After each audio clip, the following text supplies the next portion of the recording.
স্ক্রিনে দেখতে পাওয়া এই ভাইরাস, যা করোনা ভাইরাসের চেয়েও বিপজ্জনক, প্রায় ২০১২ সাল থেকে এই ভাইরাস ছড়াচ্ছে।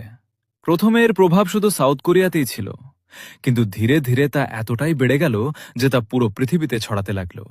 যারা যারা এই ভাইরাসের সংস্পর্শে আসছে তারা পুরোপুরি এর প্রতি আসক্ত হয়ে যাচ্ছে।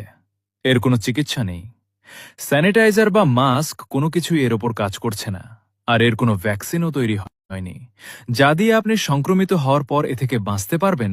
যদি একবার আপনি এর সংস্পর্শে চলে আসেন, তবে এ থেকে বাঁচা মুশকিলই নয়, অসম্ভব।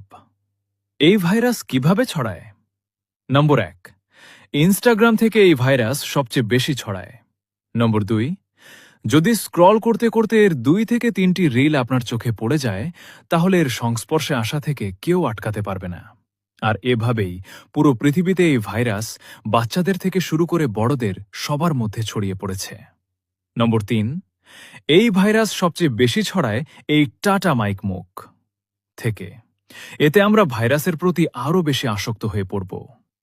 এই ভাইরাস থেকে কিভাবে বাঁচবেন? হ্যাক নম্বর ১, ইনস্টাগ্রাম আনইনস্টল করে দিন। হ্যাক নম্বর ২, যদি আপনি এই ভাইরাসে আক্রান্ত হয়ে গিয়ে থাকেন তবে দুঃখিত, এখন এর আর কোনো চিকিৎসাও নেই। এমন কোনো ভ্যাকসিন তৈরি হয়নি যা